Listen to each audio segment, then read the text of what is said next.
Hi everyone, it's Sunday lunchtime, so it's time to look at another classic rock album.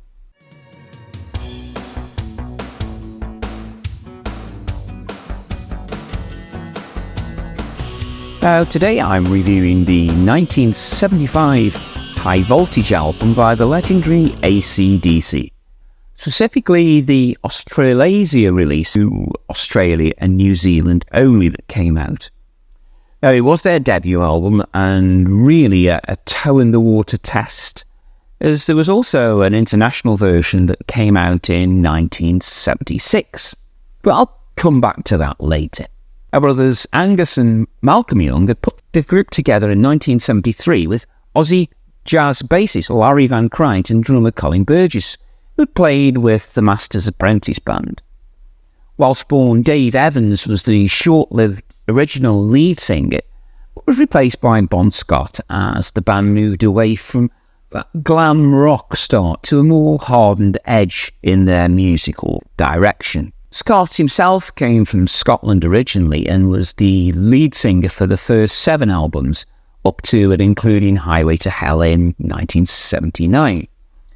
But by the time the recording started for this one in November of 74, there'd been some more personnel changes, and these had taken place with Rob Bailey, now the bass player for most of the tracks, with elder brother and producer George Young on a couple of them, and Peter Clack was on drums for the opener, and Tony Correnti for the rest of the tracks.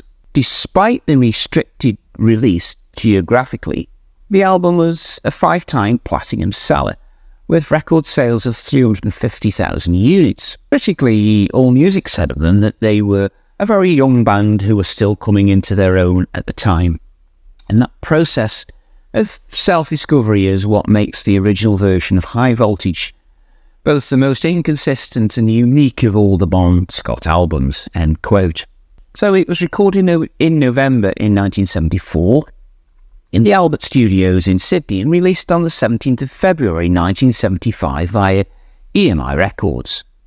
The record was produced by George Young along with his old Easy Beats bandmate Harry Vander, with the pair being the main songwriters for that band and responsible for their hit Friday on My Mind. You know that one?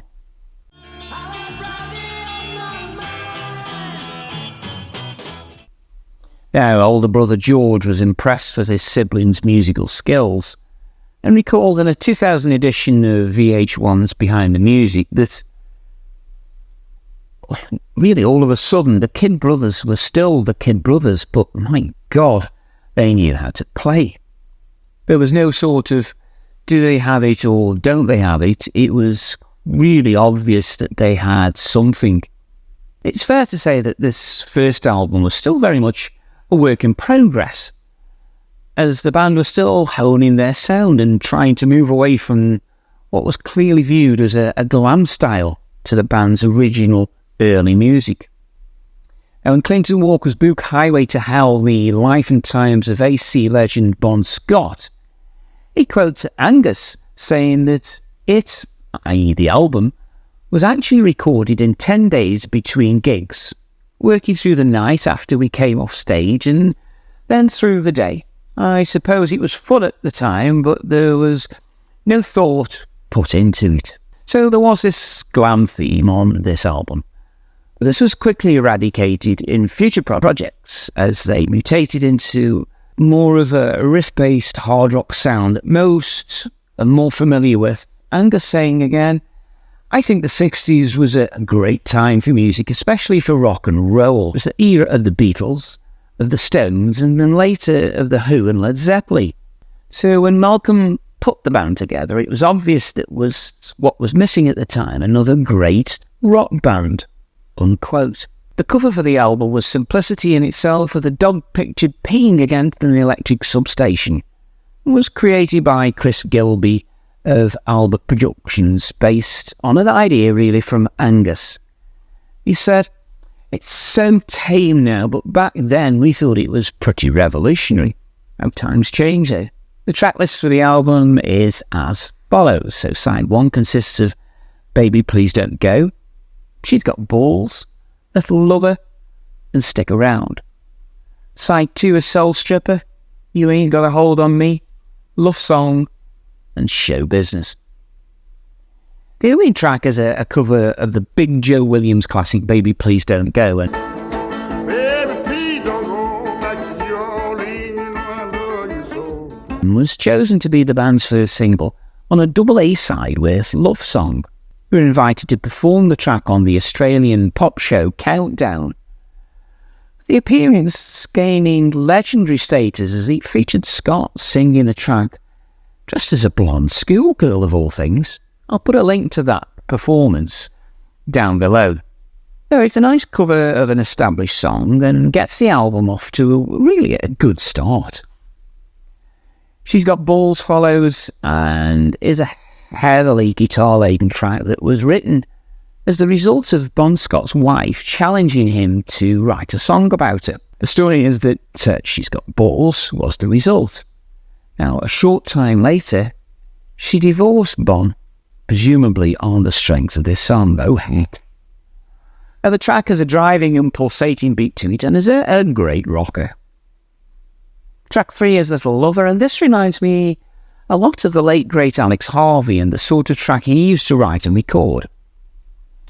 It was originally titled Front Row Fantasies, and there's also more than a passing resemblance to Gary Glitter in his prime, with there even being a reference to Glitter himself in verse 3. Now, as I loved Alex, I must simply love this track, and yes, I do. Strong vocals on the verse, a build and attention for the pre-chorus, and a release in the actual chorus itself, with strong contributions from the band on the backing vocals. There's a great lead guitar solo in there before it's back to the chorus and another verse before it all ends, with quite an improvised sounding finish.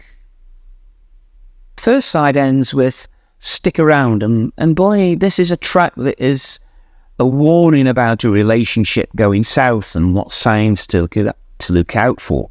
It's got a classic AC/DC sound, a patient guitar-driven introduction with a lead over the top before settling into the business end of the music. Typical AC/DC. It's another verse, pre-chorus, chorus solo track.